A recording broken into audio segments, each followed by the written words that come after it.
Good evening, everyone. A very warm welcome to a discussion on our recently published book, 100 Years of the Wasteland, Indian Responses.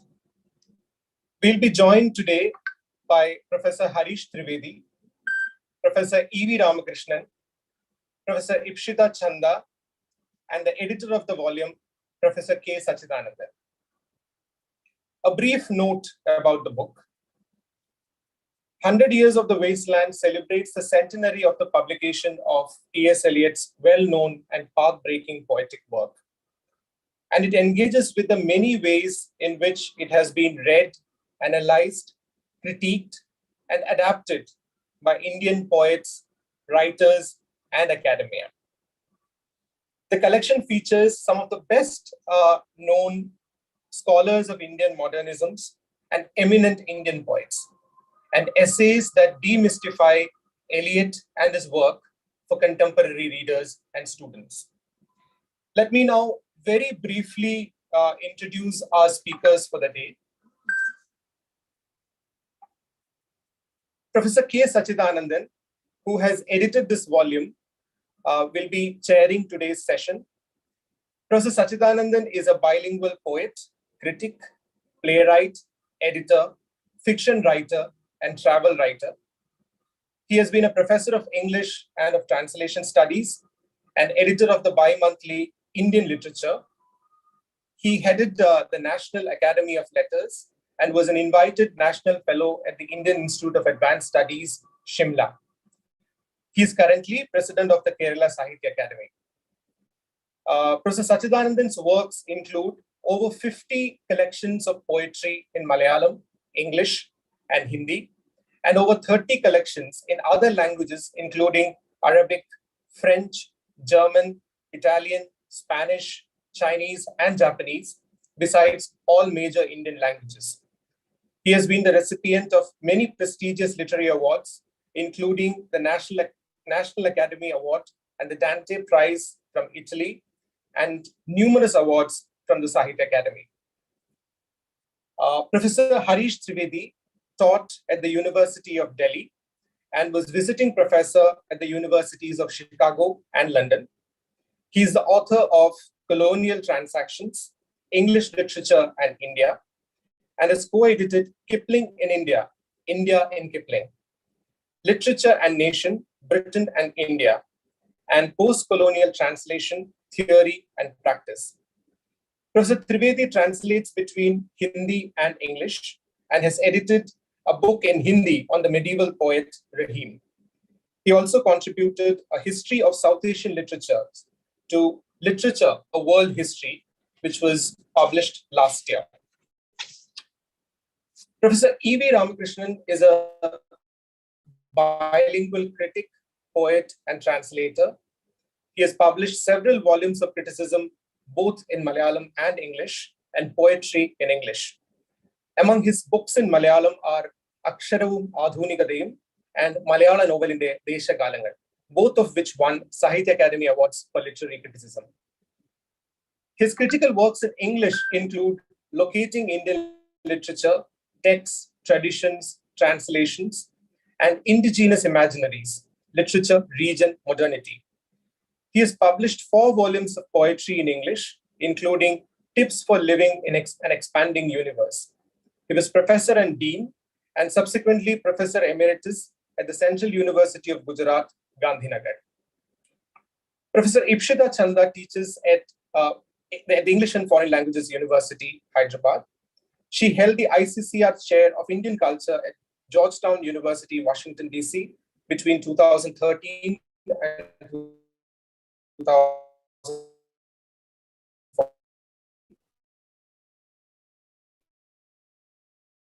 Her in packaging freedom, feminism, cultural change, theory, method, process, and the lives in Kolkata. She translates between Bangla, Hindi, and English, and has translated well-known writers, including Sukumar Ray and Mahashruta Devi. We thank the speakers for joining us this evening. I now invite Professor Sachidanandan to chair the session and to take the discussion forward. Over to you, Professor Sachidanandan.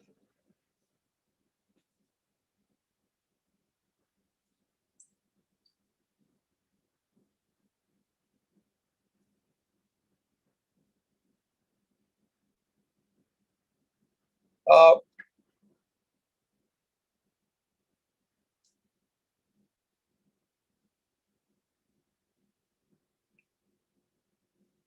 for that very generous introduction to the speakers of the day.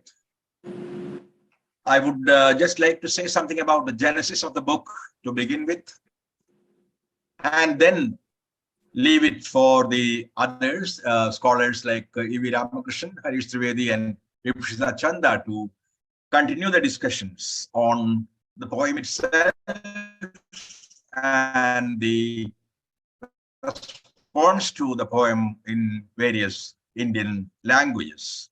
I still recall my first encounter with this difficult poem, the Wasteland, the 434 liner, when I was a graduate student in the early 1960s.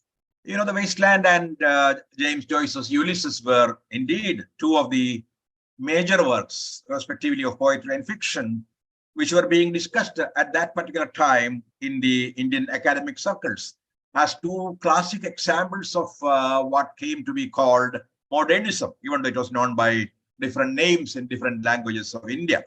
Like in Malayalam, it was called Athunikata, in Kannada, it was called Navya, and in Hindi, it was called Nai Kahani and Nai Kavita. So we had different names, but most of them referred to the same movement, the same transition of sensibility and the change of style in literature, on which Wasteland certainly had a great impact. By the time I came across Wasteland, I had already read, like most of us had, other poets like Rilke and Baudelaire and Lorca, and also fiction writers who are called modernists, like Kafka, Albert Camus, and Jean-Paul Sartre. But somehow those writers had not become part of the Indian academic canon, maybe because they did not write in English. They were all translated into English. So I found the poem, as I already said, difficult. And because it was difficult, it was also extremely exciting. Even though now we have plenty of access to various annotated editions of The Wasteland. But that text written in 1922 was very fresh to us at that point of time. And it was like library, it was like entering a library or maybe a museum that one had never visited before, and almost getting trapped in that kind of a timeless museum.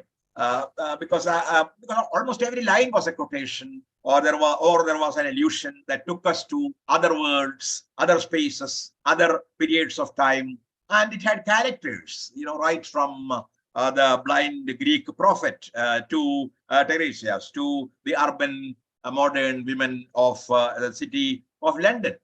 So it seemed that the barriers of time and space had broken, and one seamlessly flowed into the other. And the order of things, one should say, was pure chaos. And later, I became a teacher of English, and by the time a whole library had grown around the poem, like bushes growing around an oasis in a desert, I think fitting simile in the context of the wasteland.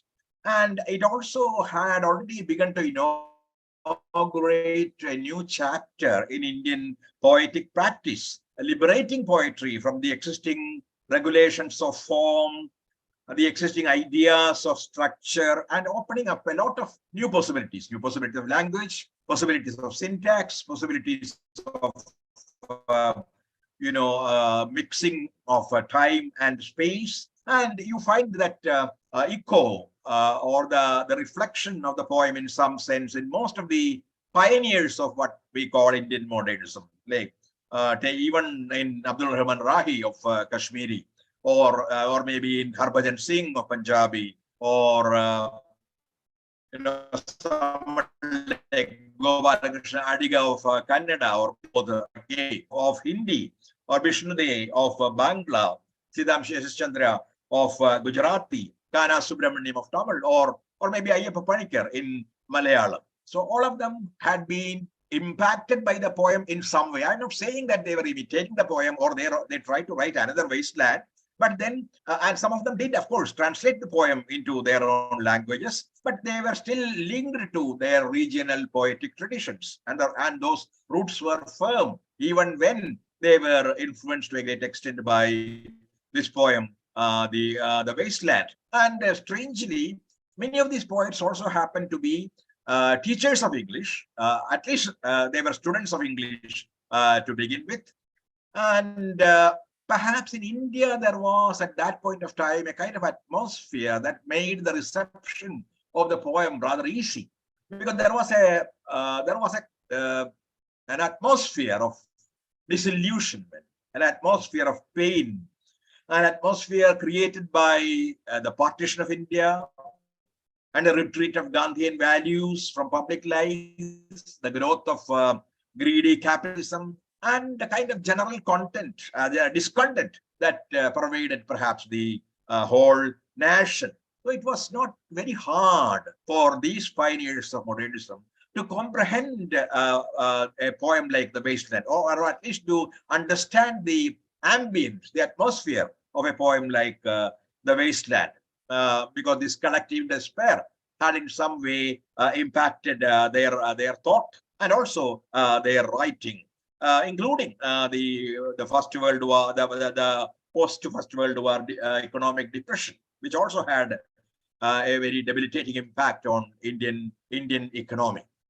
So The Wasteland continued to haunt me even afterwards as a writer, even though all of us perhaps came out of that influence maybe sometime in the 1970s and 80s.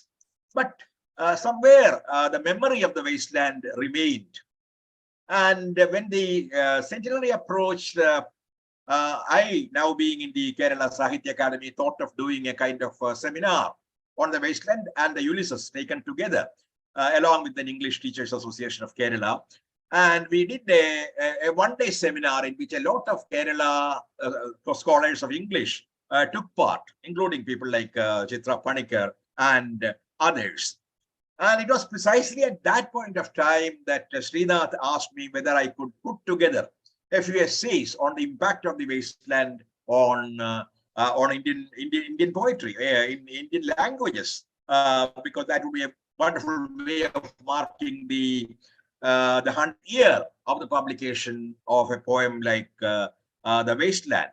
So how did the poet look at this poem? How did the critics and the teachers, accept the poem or reject the poem or react to the poem in their own different ways?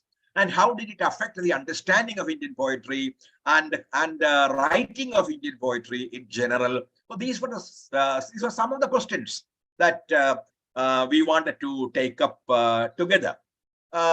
We don't claim that we have completely been successful in comprehending or bringing together all the responses of the Indian languages, to Wasteland in this single collection. But I'm sure we could find some of the finest scholars in different languages, many of them English teachers, some of them even poets, who could reflect on the poem and its status in the present time, and who could write about the impact of the poem in their own languages, and how the Wasteland had transformed the structure and the idiom of poetry in various Indian languages. It is true, the impact began to be felt in our languages much later, but even then it did change the modes and mores of Indian poetry for good. And a return to the old forms was almost impossible, even though the influence of the old forms remained, and even now it remains in many of the languages.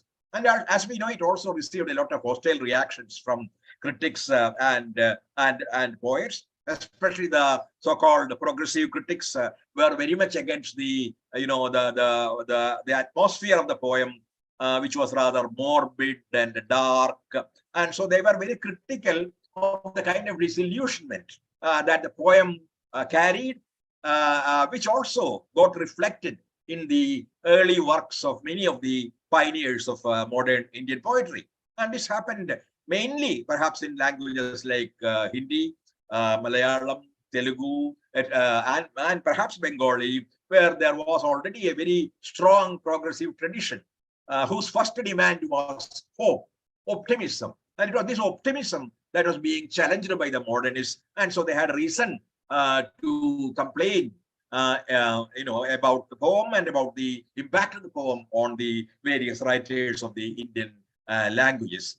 So in these essays, now we are trying to recall those days and also look at the contemporary scene, poetic scene in different languages, and how and does that influence remain anymore, and how did it change the idiom of language poetry in India, and do poets still celebrate and remember the wasteland in some way? Does it still influence their style and structure? And how is it now responded to in Indian classrooms? So these were some of the broader questions that we had in mind when we try to put together this volume, which carries contributions by the panelists here, besides a few others from other languages like Kannada and Oriya and Telugu. I think I will leave with this. These initial thoughts, and I would like maybe Harish Trivedi to begin a discussion. Responding to what I said, saying something about, of course, how you came across the poem, how you found it, and what did you think about the impact of the wasteland on Indian poetry, especially Hindi poetry, of course, also English poetry, with which you are very familiar, particularly Hindi poetry, because we are mainly thinking of language poetries here. So can I request Harish to respond and say a few words? Sorry, you are on mute. Yeah, right. Am I no longer mute? Yeah. Can you hear me? Yeah, sure. Yeah, right. Thank you, Sachi. Thank you for a splendid introduction, setting the scene for the discussion. If I may reveal a deep plot that we have already hashed among the discussants, we'll be speaking in 2 rounds, I understand. The first briefly about the poem, and the second about our own personal responses to the poem, and giving some idea of what we have contributed in this volume to the poem. So I'll speak first of all about the poem as not related to me, the poem as it stands in the wide world, and then save my own response, which I've expressed in this volume for the second round. The first thing to say is that the publication of this poem, and not only the publication, the reception of this poem, the impact of this poem for decades afterwards. The poem was published in 1922, but I think right till in India, certainly in the 60s, when Sachi and I first came across it in our college classrooms, the impact of it was utterly, utterly shocking. It was like nothing that we had seen before. I can't decide whether it was more like a disaster or more like a calamity. It seemed to be either an earthquake that had hit the poetic ground or an atom bomb that had been dropped from above on poetry below, on this earth. That's the kind of tremendous impact it had. Poetry was not going to be the same afterwards. What poetry had been in the English language ever since Chaucer and before was not going to look like it, sound like it, read like it, but after the wasteland. That's a tremendous achievement. I may say that about the same time, several other developments were happening. This happened early in the 3rd decade of the 20th century. Already there had been Freud, who changed our perception of the human personality and the human mind.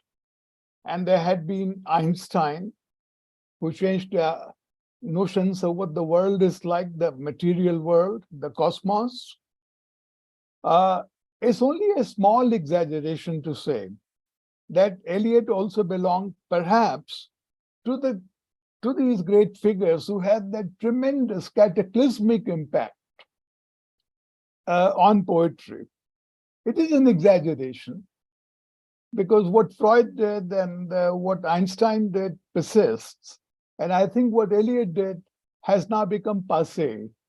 The shock is gone, that mode of poetry is gone. It no longer has the same impact. But it was very, very new and very, very shocking when it came out, and for all readers for decades afterwards, when they came across it for the first time. The second thing to say about it is that it was not easy to understand. It was utterly obscure.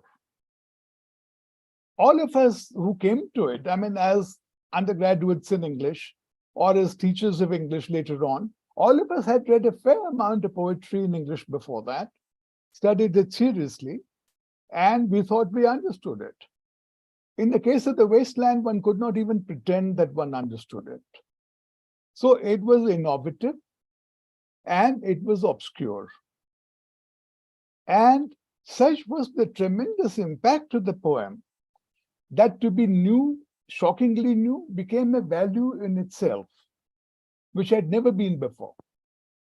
And to be obscure in poetry, in writing, also became a value in itself. Obscurity itself became an aesthetic good. And Eliot himself wrote many essays to propagate this view and to defend this view. I remember one line in particular that he wrote early on in the 1920s. Good poetry communicates before it is understood. Now, that's a defense of his own poem not being understood. Now, if good poetry communicates before it is understood, in my case, his good poem communicated to me only this, that it is not understood. So there were complexities of both to the newness as a value and obscurity as a value. It was also a very scholarly poem. I don't think any poet in the English language has been such a great scholar and keen to show off his scholarship as Eliot in The Wasteland. Eliot had written a better poem before, Prufrock. I still think it is a better poem, The Love Song of J. Alfred Prufrock. But here, he was not only writing poetry, I think he was showing what a learned man he was. Now, learning was a requirement for writing poetry in the Sanskrit era in India, in the Ritikal, the conventional era after Bhaktikal, but not in the modern period. How is it learned? Part of the reason why you can't understand this poem, why it's obscure, is that there are no connections between lines and between stanzas and paragraphs. There are ellipses which are very difficult to parse, very difficult to unpack. That's one reason of difficulty. The other is that there is not only English in it, there is French in it, there is German in it, there's Italian in it, and there is Sanskrit in it. Now, not everybody in India knows Sanskrit, and even fewer people in America and England and Europe know Sanskrit. So there was definitely an element of showing off. And I did not know then. Then I could have forgiven him more easily. I did not know then that he had almost completed a PhD in philosophy at Harvard. He had been a student. That's how he had learned a little bit of Sanskrit there. He had already been a student at Oxford, had already been a student at the Sorbonne in Paris. So he was an extremely learned man. And my own conclusion after reading Eliot, after coming across Eliot, is that those who have PhDs should not write poetry. I know that Sachi is listening, and I know that there are many other poets who are also PhDs and writing poetry, but that's a rare breed. Most of the poets in the world write poetry and are happy with it. That's one form of communication. Writing a PhD is another form of communication.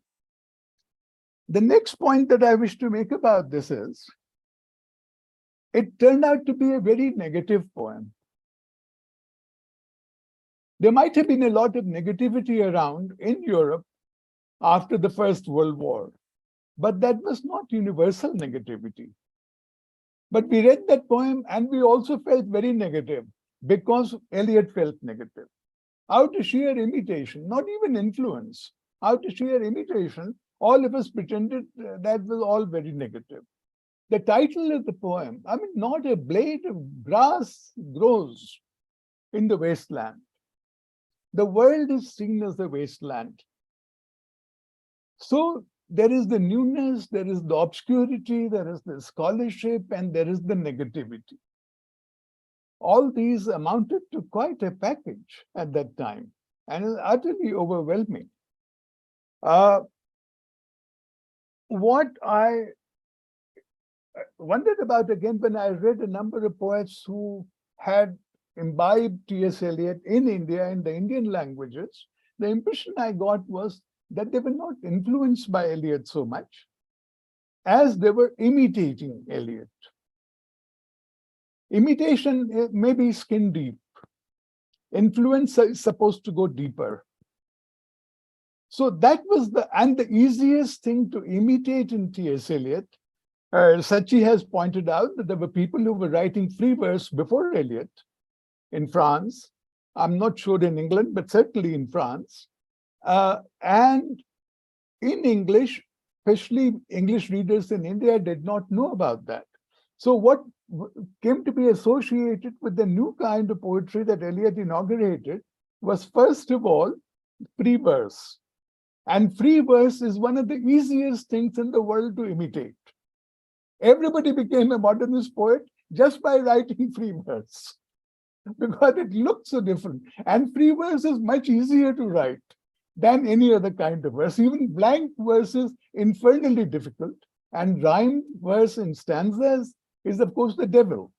So everybody became a poet without any sweat or any effort at all. And they were all supposedly imitating Eliot.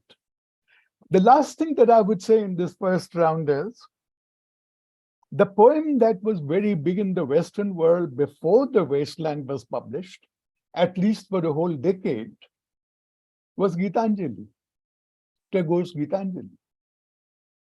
And Tagore's fame and Tagore's great spread in the West, message in the world, that lasted for only about 10 years. And one of the reasons it lasted for only 10 years was that after 10 years, Gitanjali was published in English translation in 1912. It won the Nobel Prize in 1913. So just 10 years later, after its publication, came along The Wasteland. Gitanjali represents the old kind of poetry, the supposedly eternal kind of poetry. Even now, for so many people. Mystical, erotic, in a bhakti kind of way, deep, profound, easily graspable. The Wasteland was exactly the opposite. If anything killed the Gitanjali in the West, and also in India for Anglophone readers who were susceptible to imitation and influence, it was The Wasteland. These two poems represent the two poles of poetry as they've been understood over the ages.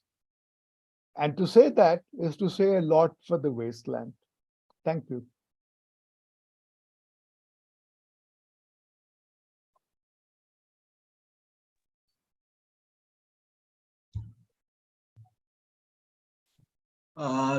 Thank you, Harish. When you referred to Tagore, I just remembered, something which I have also quoted in my introduction, what D.R. Nagaraj and Anantamurthy wrote about the influence of Tagore. They called it, I think probably it was Nagaraj's coinage because he had that kind of mischief in him. They called it Tagore syndrome. And they described it like this, I quote, "In terms both of style and ideology, one can notice a surprising similarity among the father figures of different Indian literatures. Cultural nationalism, romantic love, nature, mysticism, metaphysical leanings, and an ideal of nation building formed the common ethos of the Tagore syndrome. and the concoction they produced had become a little too sweet and stale. The new generation had to free itself from the clutches of what it thought was an overbearing literary culture. It is in this act of defiance, this urge to commit patricide, if need be, that we see the beginnings of this movement. They mean the modernist movement. Well, now can I turn to Ramakrishnan and ask him also to narrate briefly his experience of studying, reading the Wasteland, studying it, teaching it, and also how he would look at its general impact on Indian poetry. We can come to the specific Malayalam scene very soon, but maybe in the beginning you may say something about your own personal encounter with the book. Sure. Hope all of you can hear me. Already we have had a very good beginning with Sachi's elaborate introduction and Hari's inimitable way of putting his personal experience. See, I too encountered the poem in the late 60s, but I would also like to add that the context in which we in the 60s in Kerala encountered the poem influenced its reception, because that was the time of, I don't know, the counterculture is a term we used much later, but politically the period was very volatile and the campuses were extremely turbulent, at least in Kerala.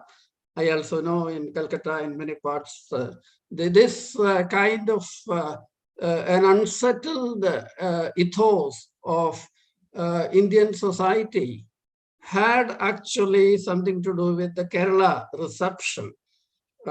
Maybe I will also add a few things about the Indian reception.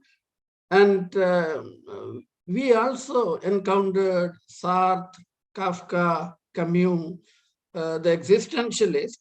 So Eliot was not encountered in isolation.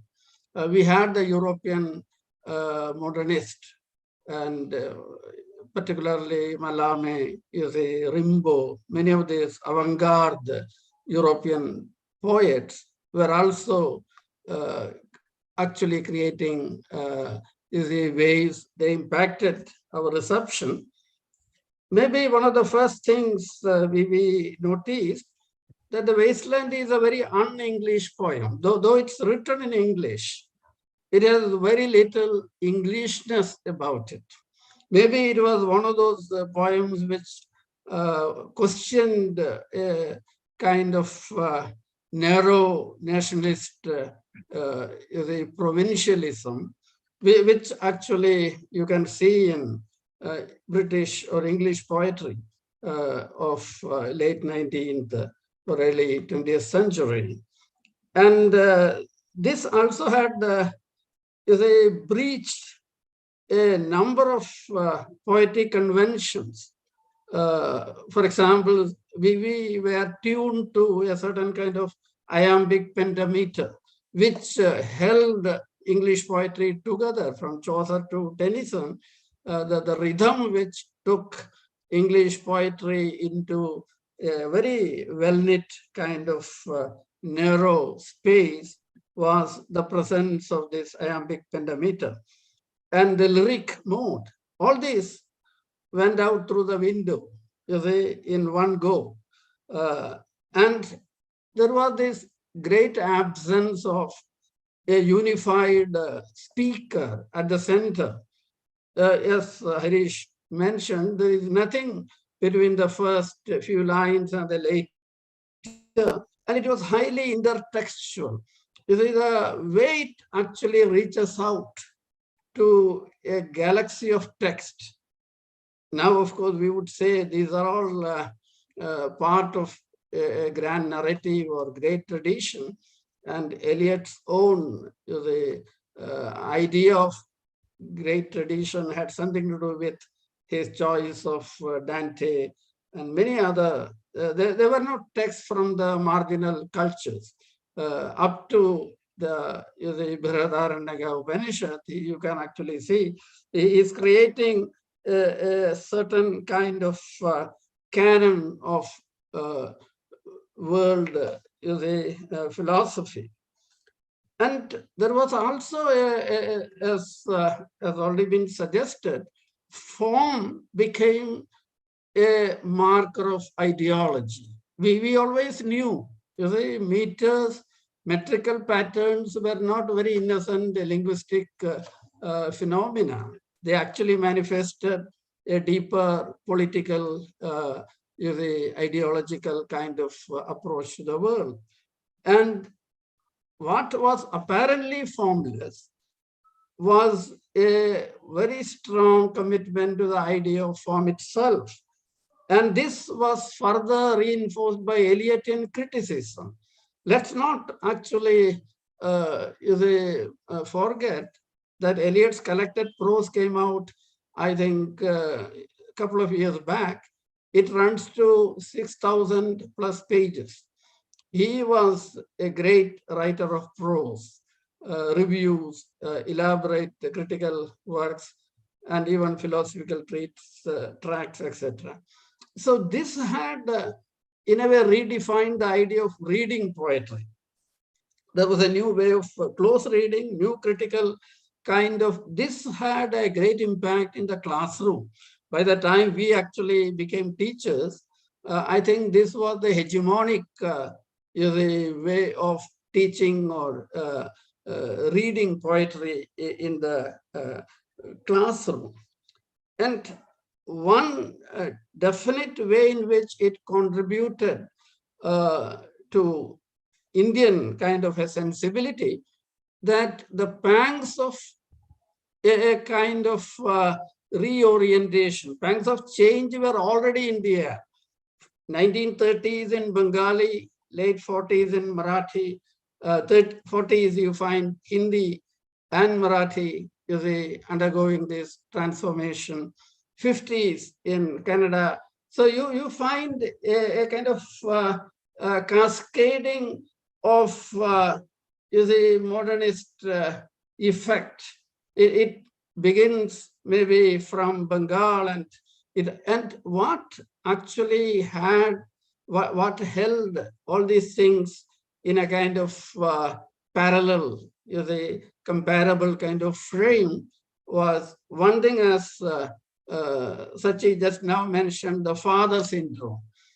And Amir, they had put it very, very emphatically. We actually, modernist Bengali poetry, he says, is not English poetry in Bengali dress, but it actually is Bengali poetry in a certain, we had to turn away from Bengal, Tagore. There was a certain urgency. For example, in Malayalam, when Ayyappa Panikkar is highly critical of Vallathol Narayana Menon, this was something which was essential to disrupt a tradition which had almost run its course. It had almost exhausted its creative potential. So when the editor of Kallol, Buddhadev Das Gupta, writes to Tagore saying that, you must have noticed this, most of our poems are not in verse but prose. And then, of course, Tagore goes on to write his last volume in prose.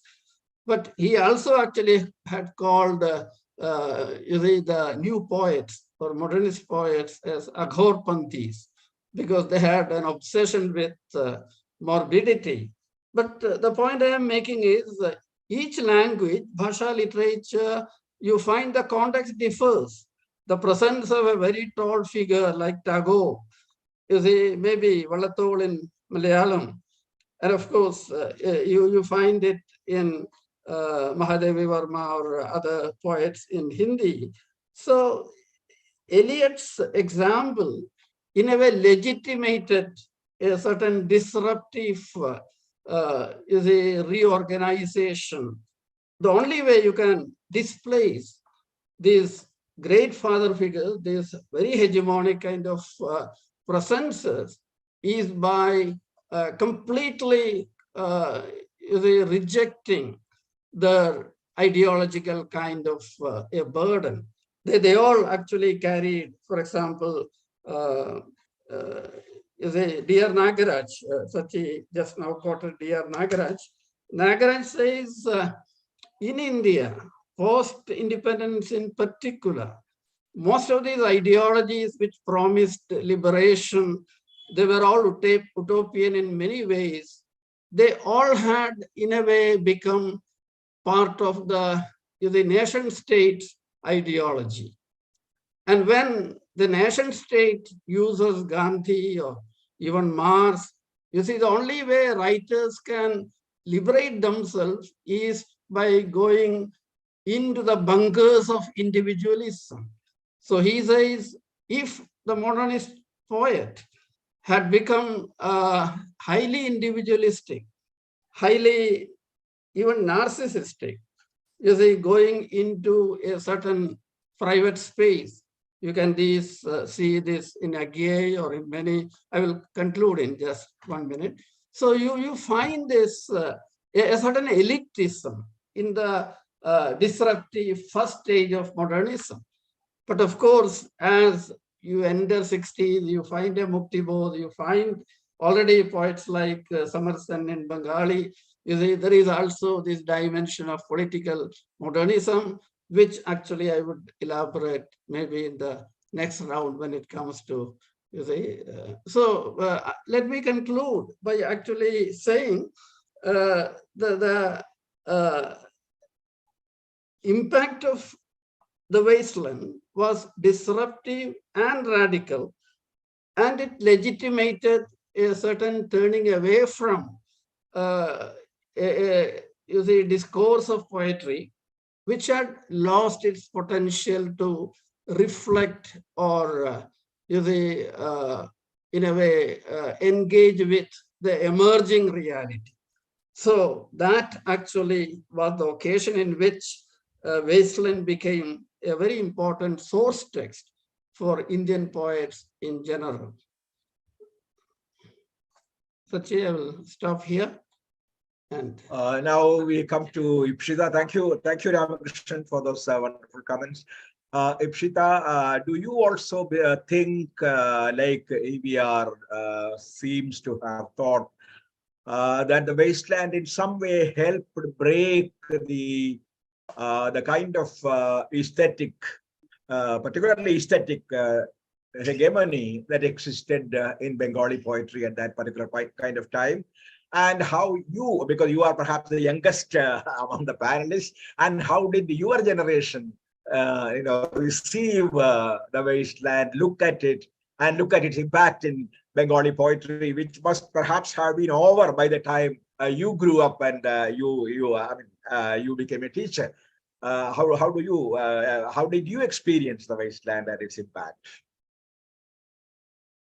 Thank you, sir. I am going to actually answer the first question in the second round. So I'm going to be talking about the poem because, apart from being the youngest, which, okay, I'm assuming that I am, there's also a lot of other differences between me and the others here who have all been very close and inspiring friends for a long time.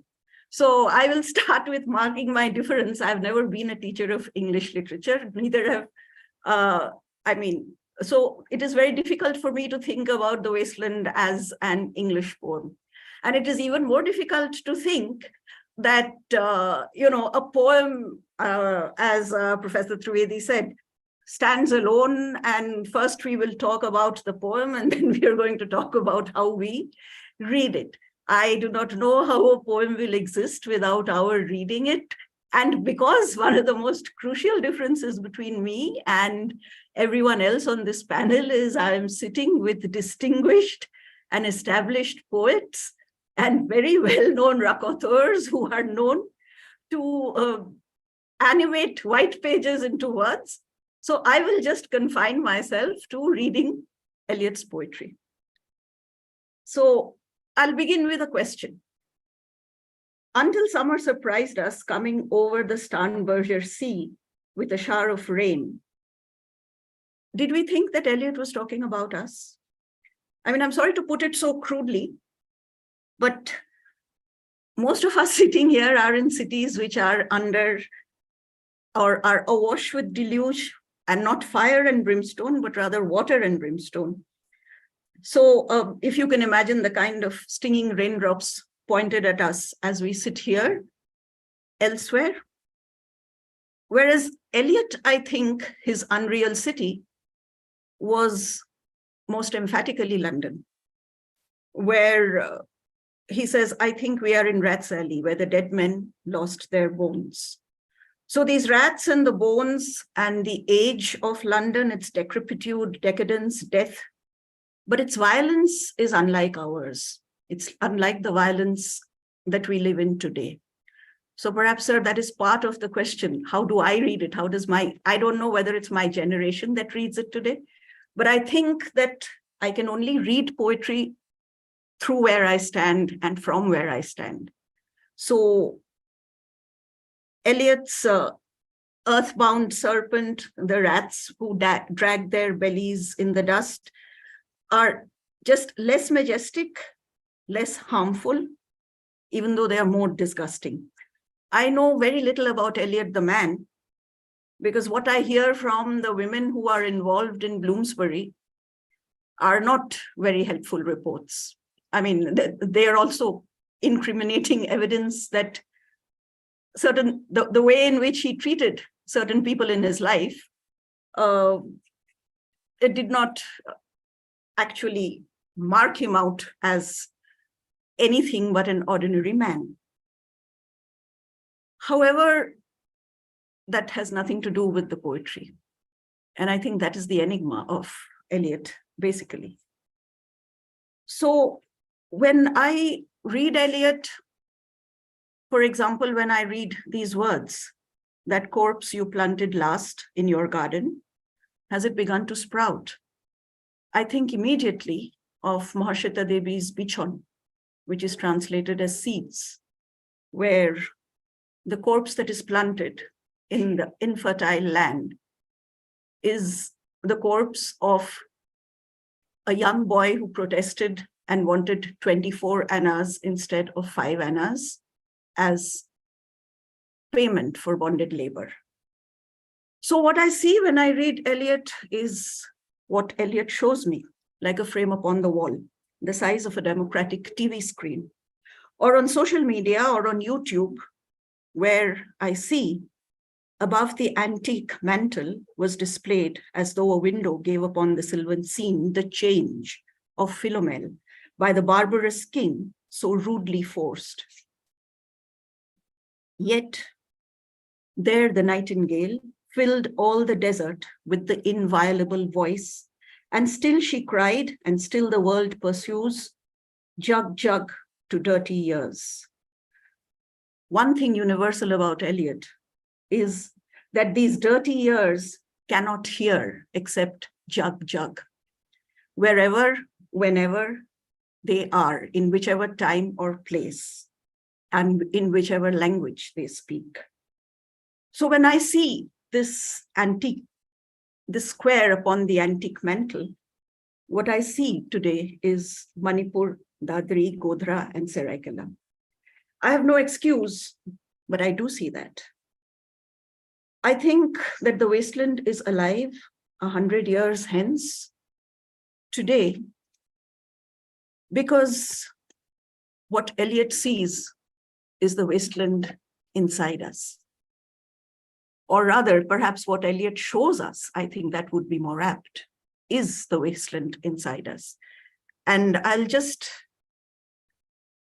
finish this bit with these words, which if I fumble on, all of you will be able to help me out. What are the roots that clutch? What branches grow out of the stony rubbish? Son of man, you cannot say or guess, for you know only a heap of broken images, where the sun beats and the dead tree gives no shelter, the cricket no relief, and the dry stone, no sound of water. Only there is shadow under this red rock. Come in under the shadow of this red rock, and I will show you something different from either your shadow at morning striding behind you or your shadow at evening rising to meet you. I will show you fear in a handful of dust. Eliot is there with us, unfortunately, in the fear. Thank you, sir.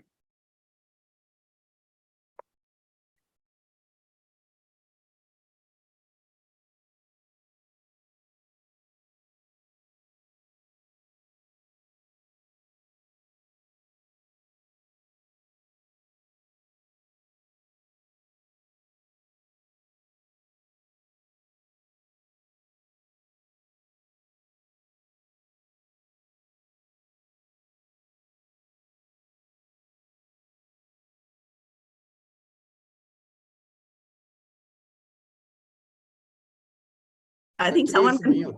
Sachi is mute. Thank you, Pshita, for, in some sense, making. Have you ended? I couldn't hear you.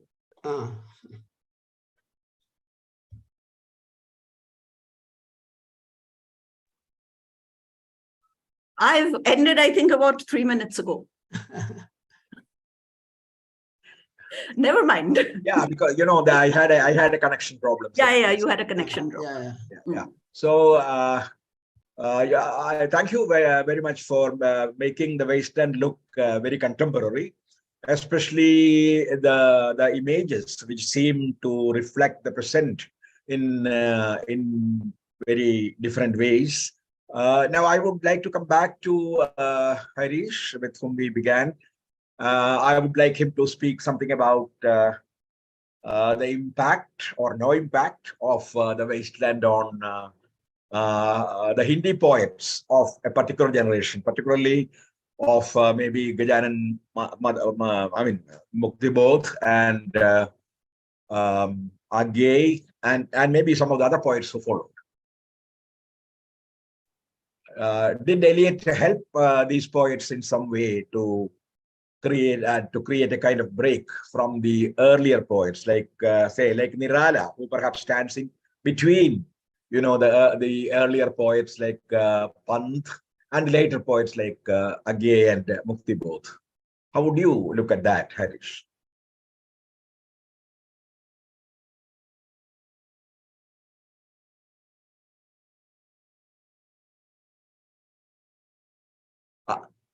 Harish, please unmute the. Sachi, one wonderful thing about being on the same panel with you is that you can speak on behalf of all the languages. What you said about Hindi is wonderful. But in my own understanding, and I say that in my own paper, Mukti Bodh has a poem about reading T.S. Eliot by lantern light, being bitten by mosquitoes in a small town, Rajnandgaon in Madhya Pradesh. And the poem is not very kind to T.S. Eliot. It does not even engage very much with T.S. Eliot. Mukti Bodh was writing poems like Lal Salam at that time. Like many communists, for one reason or another, he did not have much time for Eliot, whom he thought to be a bit of a reactionary, actually. But where did that Andhera come from? But Agay, on the other hand, Agay, on the other hand, engaged with Eliot and distanced himself after a very serious study on many grounds. On critical grounds, with his impersonality of art theory, and on also the poetic grounds of the kind of non-connectivity. Agay is more of a modernist poet, I think, than T.S. Eliot. In the Hindi context, he has a greater impact than Eliot might have had, not only in Hindi, but generally in India. But what I wanted to say about T.S. Eliot in this thing is, in this second bite of the cherry, Eliot being taught to us when even our teachers had not figured him out, when there were no critical books available until Grover Smith's book in 1978 on how to explicate Eliot, was a terror. It was oppression. It was torture. And all of us accepted it because we were being good colonials, especially teachers and students of English. All of us thought that if he's admired in England, then we should admire him doubly. It was part of the colonial complex and part also of the Orientalist complex. T.S. Eliot has some Sanskrit in the last section. He is one of the very few people in the 20th century to use the word Himavanta rather than Himalaya. Why does he not use the common Himalaya and goes for Himavant? Because Himavant is older than the word Himalaya. And he's again showing off. Yase ye Himavanto Mahitva in the Rig Veda. So there is he's showing off with Italian as well. But the Italians were not much impressed. In India, because we were good colonials, we thought, oh, what a great poet. He is using Sanskrit in this poem. Many Indians, Anglophone Indians, got to hear of Brihadaranyaka Upanishad for the first time through the notes to the Wasteland by T.S. Eliot. Such was the deep colonization in which we first read T.S. Eliot. I'm delighted, and his Sanskrit is wrong. I have shown in my article, other people have shown also in their studies, his Sanskrit is wrong for no purpose. It's not creative appropriation, no. But we were thrilled.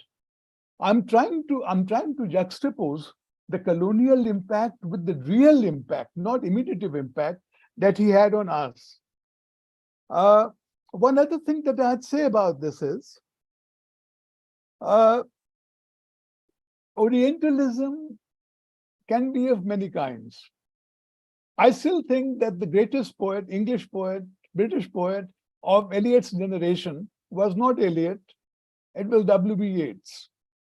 W.B. Yeats had something that was old, and within that, introducing, for example, the shades of politics that he introduced there, Eliot could not dream of. But the other thing that needs to be said is, the old need not be resolutely rejected and substituted by the new, because in literature, it's not like the sciences, where the old becomes obsolete. The old and the new coexisting, as they do in Yeats, perhaps is far more effective as poetry as well. I don't know, people have different opinions, but what I'm delighted to notice is that the terror, the colonial Orientalist terror of T.S. Eliot has passed away.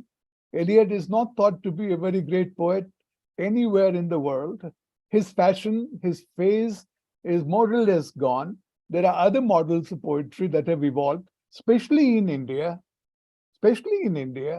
amongst the progressives and the Janavadi and so on, entirely other models. So finally, we are free. We are free not only politically, we are free of Eliot and Eliot's impact also. The last thing that I'd like to say, and actually Orient Black Swan should be saying this, so I'm performing a service for them, is that just as this book that we are discussing, 100 Years of the Wasteland, has been published as a good new idea by Orient Black Swan, they have also commissioned me now to publish another book called 100 Years of a Passage to India. And that will come out next year, I hope, because next year is 100 years of the publication of A Passage to India. A Passage to India is already Indo-centric. The Wasteland is not, but The Passage to India is. And therefore, I've commissioned essays from people all over the world, A Passage to India in the World. And probably about a year from now, we'll be meeting again to discuss that. Thank you.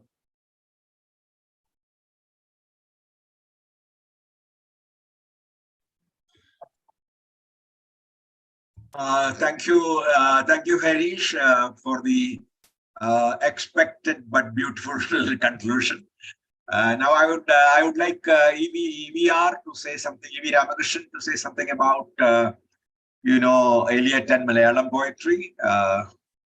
There was a generation which was, well, somewhat obliquely influenced by not Eliot's poetry per se, but the way Eliot dealt with tradition and modified the tradition and created a space for new structures and new styles. Ayyappa Panikkar and Kakkad, we had quite a few poets who belong to that generation. I would like EV Ramakrishnan to say something about it briefly. Yes. Yes. We have already actually covered a lot of ground, so I will be brief. Yeah. When we deal with the impact, or we don't actually use the word impact, influence, etc. It's more of a certain engagement with the larger traditions, cosmopolitan, we may say world literature. You see, there has been a tradition in Malayalam. We have in the 40s somebody like Kesari Balakrishna Pilla, who is extensively writing about French or European literature, European realism particularly, but he also writes about avant-garde movement. He uses the word avant-garde, you see, for the first time in Malayalam, about impressionism, expressionism. And he also actually has extensively written on the need for using the European models or European, particularly, for example, he illustrates Stream of Consciousness novel and says Malayalam actually lacks this kind of experimentation. So I would underline Malayalam enters a phase of great experimental writing from mid-50s, Ayyappa Panikkar's the Kurukshetram. Definitely, it's a poem which actually had an unsettling effect on a number of readers who had actually a certain view of the poetry as metrical, as conveying a certain kind of harmony between the inner and the outer, and a certain idea of the world in relation to what you call the everyday reality. But his use of surrealist images, a certain kind of new syntax, completely free from what you expect. There is a surrealist charge here. And the use of montage. I think some of these things are definitely learned from Ayyappa Panikkar himself was a great scholar. He translated The Wasteland in 1972. But early 50s, he writes an essay on Eliot. He also has essays on Shelley and many other poets. He has been writing very critical essays on the Romantic tradition in Malayalam. So that actually is very important. And we also need to consider the importance of Govindan, M. Govindan, who in Madras, today it's called Chennai, had a group of artists, painters, poets, thinkers, who met regularly and met to discuss issues in art, issues in poetry. K.C.S. Panikkar, who was a major artist from Cholamandal, he has a series called Words and Symbols.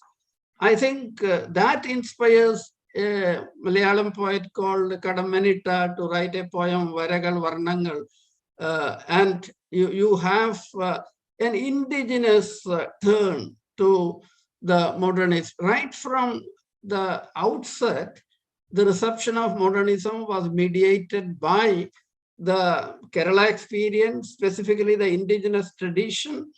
M. Govindan uses Dravidian kind of a poetic, he has essays on that. He was also a critic of great eminence. And so you find these negotiations with multiple traditions within the Kerala is a framework.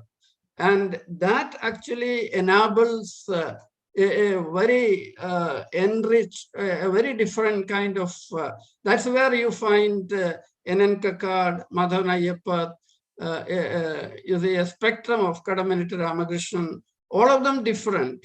There is no monolithic modernism here, but individually they actually find a enabling view of tradition itself.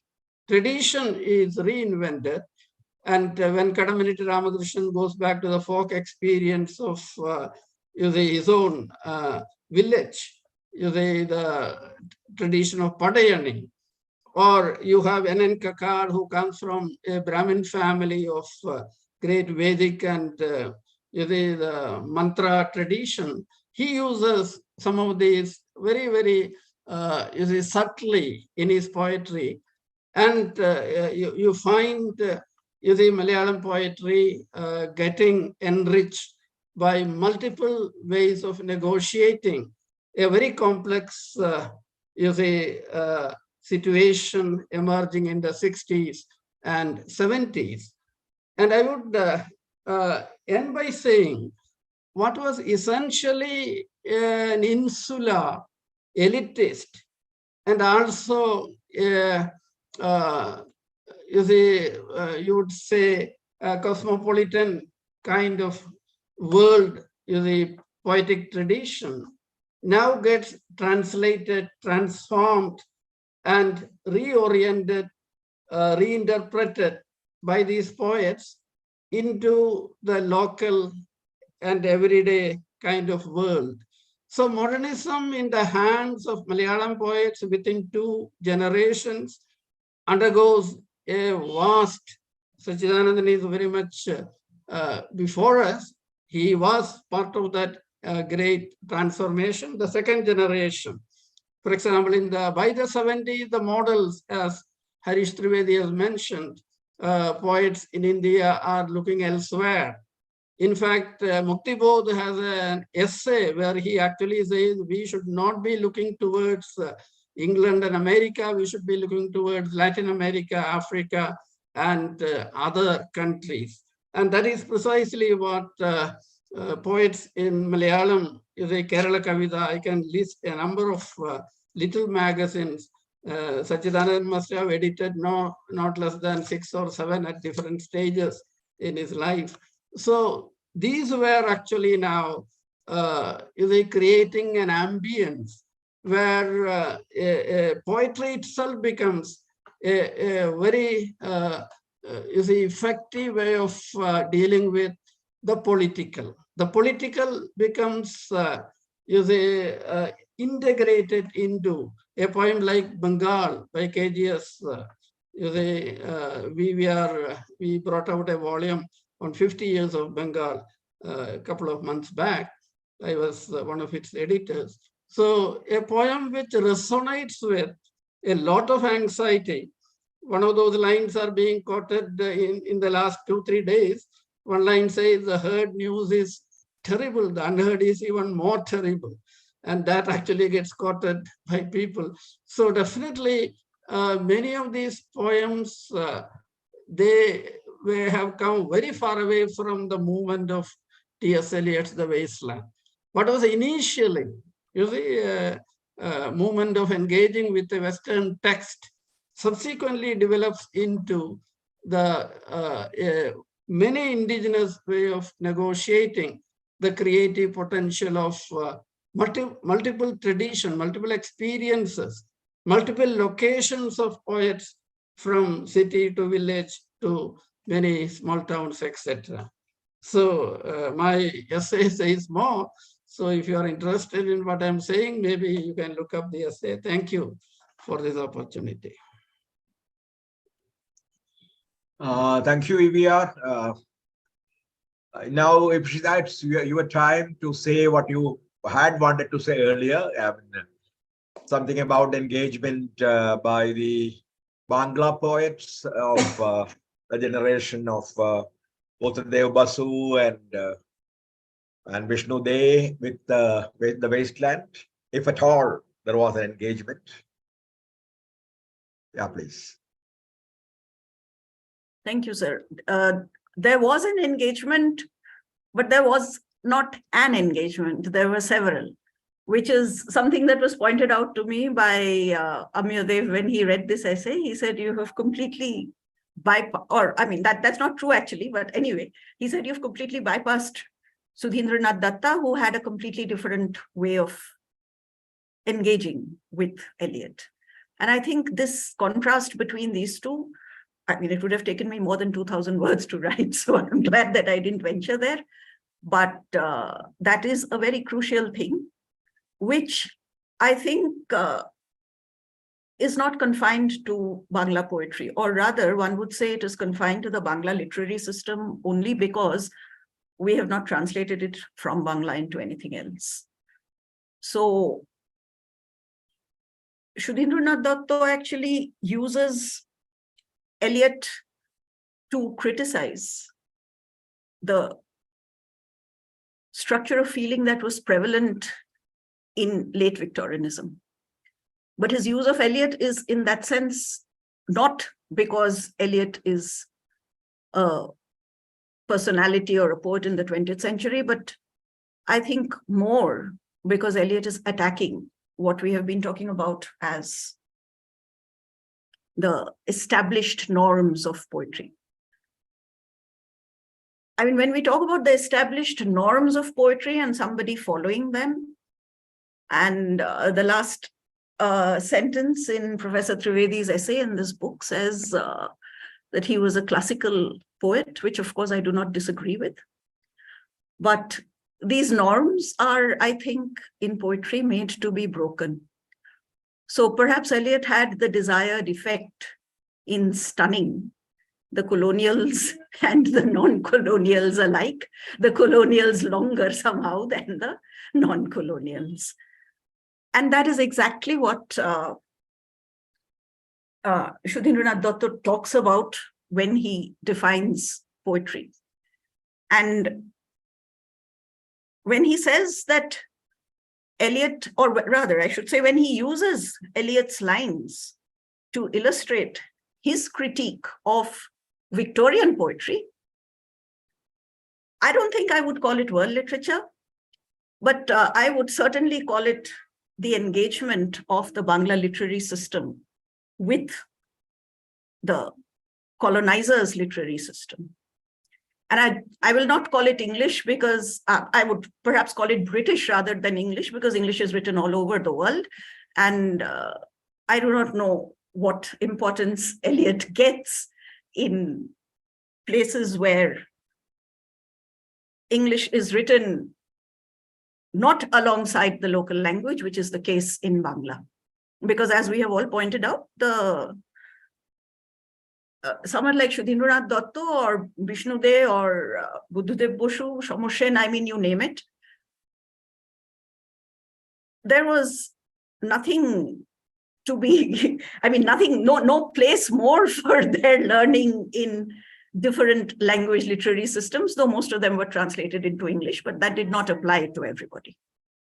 And I think this is what, this is the basis of Sudhindranath Datta's critique of, well, a particular style of poetry. He is using Eliot as an illustration to critique, which is quite different from the way in which Vishnu De literally worships Eliot, which is what I have written about in the book, and which is why I was reprimanded for giving a one-sided view of things, which was absolutely justified. I mean, that was a very just reprimand, so I'm trying to make up for that. And in order to make up for that, I would just like to place one section from Sudhindranath Datta's essay Kabbir Mukti, the liberty of poetry. I mean, I'm taking the liberty of translating it. There is a translation already, but whatever I will read to you are my translations. So that liberty I'm taking with poetry. So the liberty of poetry, Kabbir Mukti, which is a preface to Chorawali. Chorawali is a modernist poem which follows very closely the ideas that we have been discussing, with which Eliot broke the conventions, I should think, of English poetry. It's interesting that he used a lot of French conventions to break the conventions of English poetry. That is another aspect which perhaps bears some kind of concentration. But Sudhindranath Datta was, in fact, conversant with this other non-English but European system of, literary system and culture, I would say. So I will just quote a few lines from Kabbir Mukti leading up to Sudhindranath Datta's use of lines from the wasteland to critique Tennyson and Swinburne. And then I will rest my case. If we are talking about reception, it is a more complex affair than is usually given credit for. So, Kabbir Mukti Porigrohone, this is what Sudhindranath Datta says, meaning the liberation of poetry is in being grasped. For there is no overstepping. I have difficulty translating this because the word is ulanghan.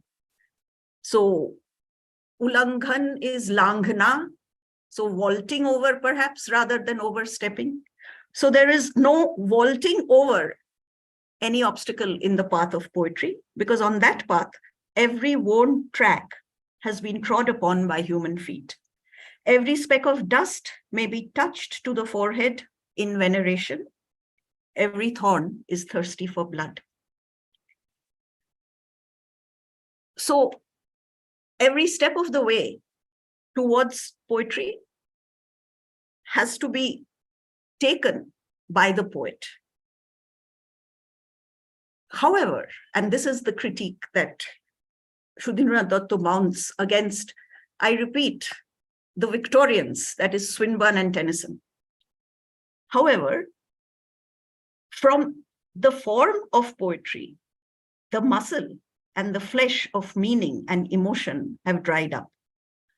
What's left behind is only a skeleton in the middle of the echoing desert. The echoing desert is a translation of Pratidhwani Purno Morubhumi. And this will remind you immediately of the inviolable voice of the nightingale echoing in the desert. So Sudhindranath Datta is actually translating Eliot here, then he quotes him. So the echoing desert lies a shrunken, tattered, qualityless. I failed in translating this. This is nirbishesh, without any boishishto. So a tattered, qualityless skeleton. And then he quotes Eliot, the same lines with which I stopped the last time, which you did not hear. So I will take the liberty of quoting again, sir.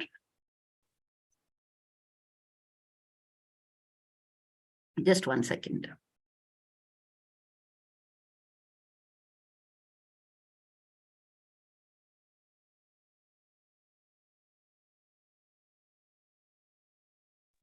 What are the roots that clutch? No. Yeah. Yes. This is the second time I'm ending with the same thing. What are the roots that clutch? What branches grow out of the stony rubbish? Son of man, you cannot say or guess, for you know only a heap of broken images. Where the sun beats and the dead tree gives no shelter and the cricket no relief, and the dry stone no sound of water. Here is no water, but only rock. Rock and no water, and the sandy road, the road winding above among the mountains, which are mountains of rock without water. Done, sir.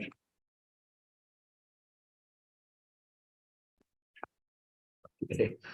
Thank you, Ipshita. So once again, we are into Eliot and we are into our own times. You have brought us back to one of the cruelest times that we have seen in post-independent India, for which, strangely, Eliot's images are so apt.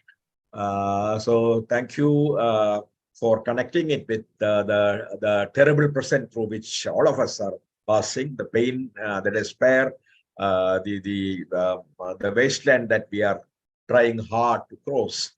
I do not want to take any more time or to have a conclusion to the whole discussion. I would only say that all of us agree that at least one generation of poets had in some way been obliquely influenced, or they had engaged with Eliot in various ways. And maybe today, once again, Eliot speaks to us in a very different tone, and that is what poetry always does. So it is not a Shakespeare who spoke to the Elizabethans who speaks to us today, and similarly, the Eliot who spoke to the people, the readers in the 1920s, is not perhaps the Eliot that we read today. We read him in India. We read him in a country that is getting destroyed, whose very foundations are being challenged. And that way, I think Eliot remains even today so relevant and so important to all of us. And I'm sure this book, 100 Years of the Wasteland, will in some way inspire several people to think about Eliot, and also the kind of engagement that the Indian and other Eastern poets had with his poetry, and the change that he inspired both in poetry and in literary criticism in India. Thank you so much for your participation, and thank you, Srinath, for asking me to do a book like this, thin, though I would say very serious. Thank you. Thank you so much. It was a very engaging discussion, and we have several questions that have come in, but we'll just take only 3, and we'll very briefly try to address them. The first question is, why is Wasteland more celebrated when, as Professor Harish Trivedi mentioned at the outset, Prufrock is obviously a better poem? Does the academia in India have an important role to play in it?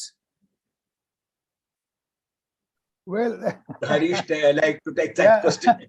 What I would say is the academia all over the world, if you ask them personally, what is the biggest work by a poet, by a novelist, by a dramatist, what is the most acclaimed and canonical work, is not always the one that speaks to one best. Is the freshness of the first work in that mode that attracts one. Let me give you some parallels. Prufrock comes 5 years before The Wasteland. In James Joyce's Portrait of the Artist of the Young Man comes before Ulysses. And again, Portrait has a freshness. Without being shockingly new, it is pleasantly new. It is appealingly new. Similarly, in Virginia Woolf, all of them are writing about the same kind. There are lots of people who would prefer Jacob's Room, 1922, and Mrs. Dalloway, 1924, to the later novels. The writer has a new impulse. The writer finds his or her own original voice, his own entirely new creation. Nothing like that exists before. And the writer expresses that, first of all, if you like, as an experiment, as a trial, not on that great scale. And when that succeeds, they try something even more ambitious, which is partly a failure. Thank you.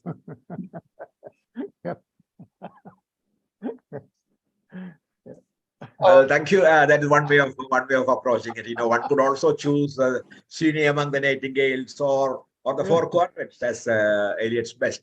Well, it is up to us to make our choices. Sure. What is the second question, Srinath? Yeah, this is to all the panelists. While The Wasteland, as all the panelists have mentioned, is heavily referenced and a bit obscurantist in its articulation, did this style or did this aesthetic transfer into poetry in Indian languages as an influence?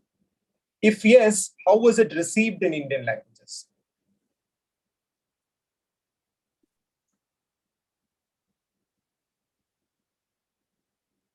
Who would like to take this question? I'm not a panelist actually. So would That's very clever. would Ipshita respond to that question? Yeah, I think I will by questioning the question actually. Yeah. Because it is, I don't know why we think of it, or maybe when, in its seismic younger days, it was thought of as obscure. The simple thing is there is no connection, and there is not supposed to be any connection. It is because we assume that there should be a sequence in a poem, and a poem should tell a story, and one image should seamlessly flow into another, that we ask for these things. And the whole point that we were making about Eliot upturning everything, we were talking precisely about these things. We were talking about exactly not making any connection. And like I said, that is one of the other things that Professor Trivedi said at the end of his essay, that nothing connects with nothing. And since we are talking about everything that happened around the writing of The Wasteland, one, of course, is the production of A Passage to India, whose message is only connect. And I will just talk about Virginia Woolf for a moment, who said about Eliot that he writes the most, as again Professor Trivedi has pointed out, she said that he writes the most memorable single lines in all of English poetry. And she said about James Joyce that his mind is like a bright room into which he is confined himself. He cannot get out and be generous with the world. So these things, I think, well, connect. These are, I'm not going to say these are alienated individuals or any such thing. I'm just saying that, the time is something that disconnects each of these poets from their world. It could be anything. It could be their marginalized sexuality. It could be their threatened sexuality. It could be their class. It could be their desire to be accepted in Brahminical society in England, actually being somebody coming from America. So, these desires for acceptance and these desires for conventions, I think, are reflected in attempting to break them and distancing oneself from them so that they no longer hurt, so that they are perhaps what we present to the world as, our, I won't say criticism of it, but our disgruntlement of it, with it, I think. Perhaps that is what Professor Trivedi was saying when he said that, Eliot did not last too long. Everything became trivial. And it is no longer as seismic as it used to be. Well, that I think is the norm of poetry, isn't it? As we grow older.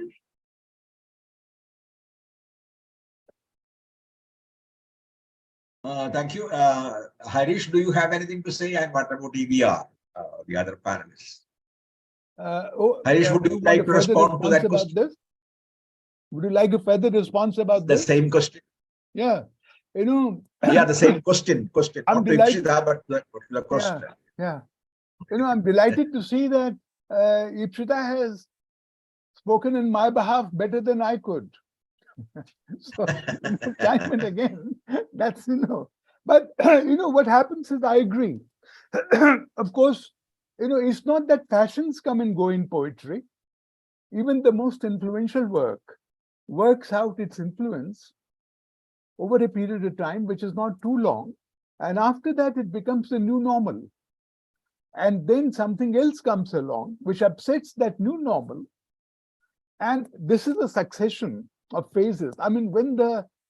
In English poetry in the 18th century, when Dryden and Pope were writing, who would have thought that the Romantics would come along? And after the Romantics had come and gone, who would have thought that a poet like Browning would arise? So there is a succession. There is I'm not saying there's an eternal succession of one thing after another. No, that's too simplistic. But after a while, what is even outrageous, not only shocking, but outrageous, gets domesticated within the tradition. Some parts of it drop off, some parts of it retain their value, and they are internalized by later generations to an extent that you can't even see where they have gone.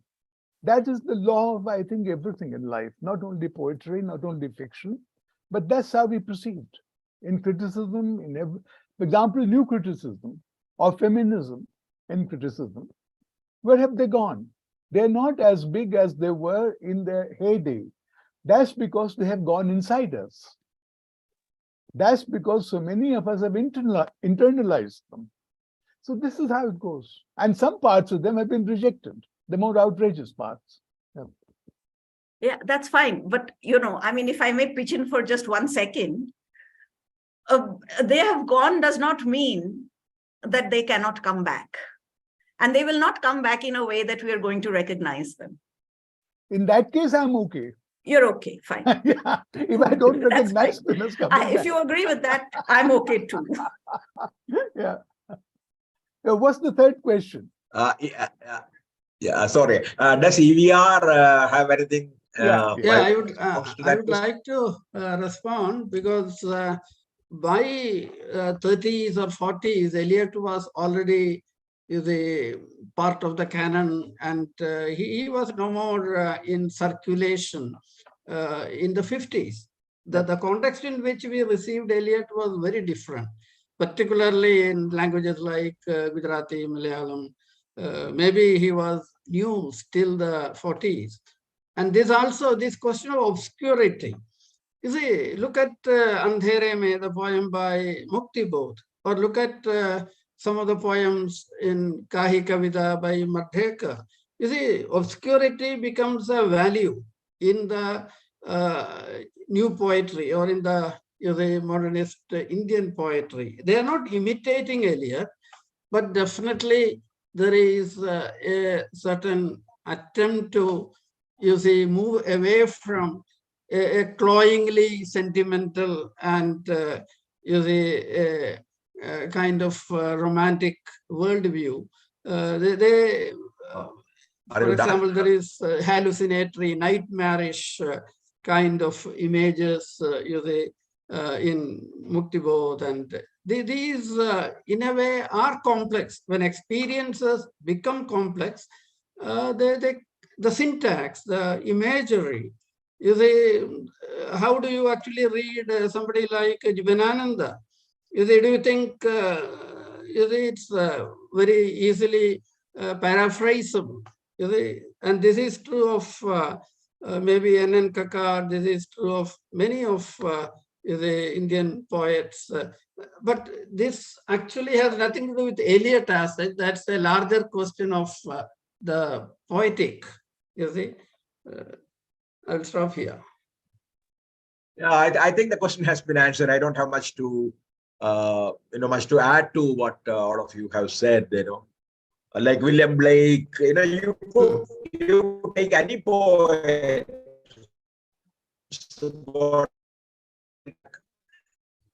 literature throughout time, then surprisingly a new context comes up, and that particular fiction becomes extremely important, extremely relevant. They begin to speak to us, like Kabir speaking to me today. Kabir, Kabir is passe for some people, but Kabir speaks to me, and I think that is how the history of literature progresses or evolves. Yeah. And anything more, Srinath? Yeah, completely out of time, but briefly, just one more question. This is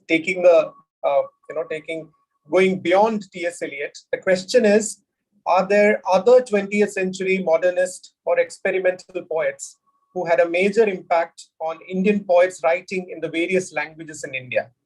If each of the speakers can, address the question very briefly from the perspective of the languages that they have addressed in the book.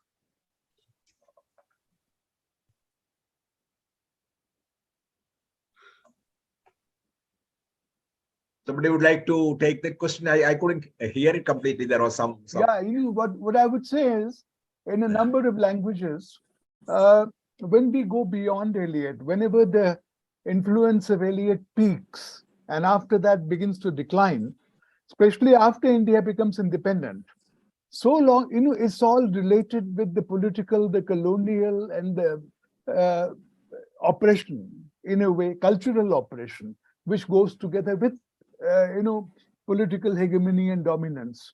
As soon as India becomes free, there is a fight for the soul of Indian literature. The Cold War is going on. There is an Anglo-American influence, and there is a Soviet communist bloc influence. And what generally I observe in the case of Hindi and some other languages as well, people who write in English in India, they gravitate more towards Anglo-America. And people who write in our own languages are going to Moscow, they're going to Budapest, they're going to Prague. So these are the centers for new inspiration. Not only going there, but those places are coming to us. It's not only a matter of division between capitalism and communism. More sources are opening up, which the withdrawal of the British has facilitated, because now we can make our own choices.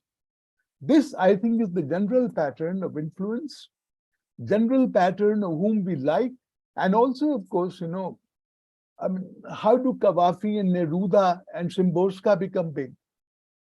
Yeah. There are a number of poets who later on influenced us a lot more, even than Eliot and Pound together had done.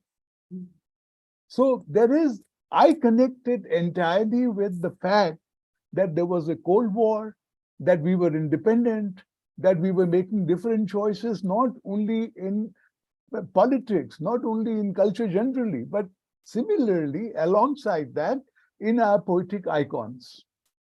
That is the general picture, in my view. Can I add something, Sachi? Yeah, please. Please. Yes, there are certain moments when, for example, Allen Ginsberg comes to India. He spends time in, Bombay, Kolkata. Yeah.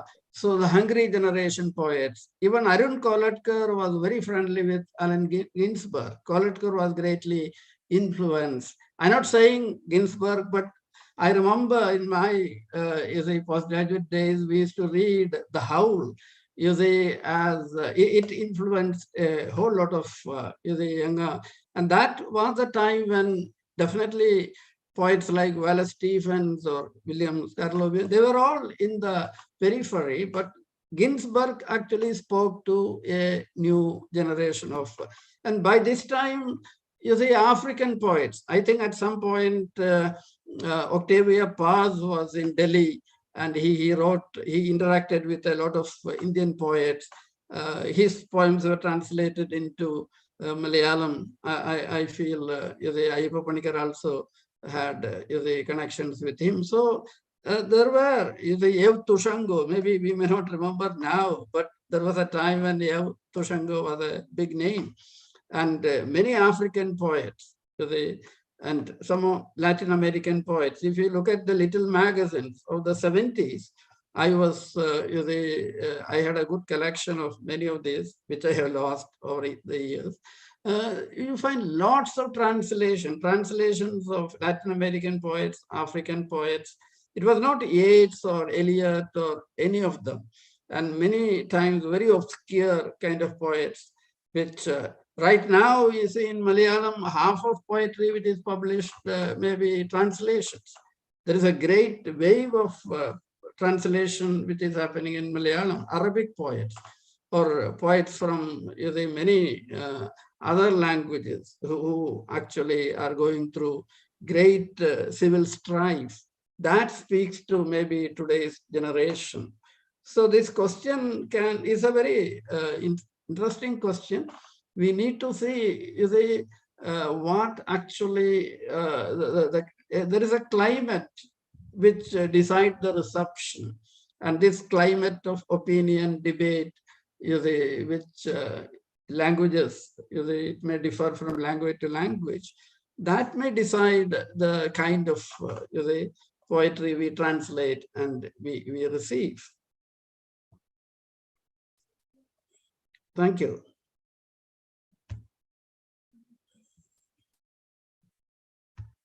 Thank you. I think we have already exceeded time, and maybe we could close with this if Srinath has anything to add. No, With that, we shall close. Yeah. I would just like to thank all our speakers today for their Srinath? time. Yeah. I would like to thank all the speakers for their time, and also Srinath, such an do you have engaging. anything? Yeah. I'm just I think we need to close now. We are really out of time. Yeah. So a note of thanks to all the speakers and also to all the members of the audience who tuned in today on Zoom as well as on YouTube. We could not answer all your questions, but we hope that you enjoyed this session, this discussion. Thank you so much. Very good night. Good night to all of you. Thank you so much. Thank you. Thank you, Srinath. Thank you, Sachi. Thank you. Yeah. Thank you, Harish.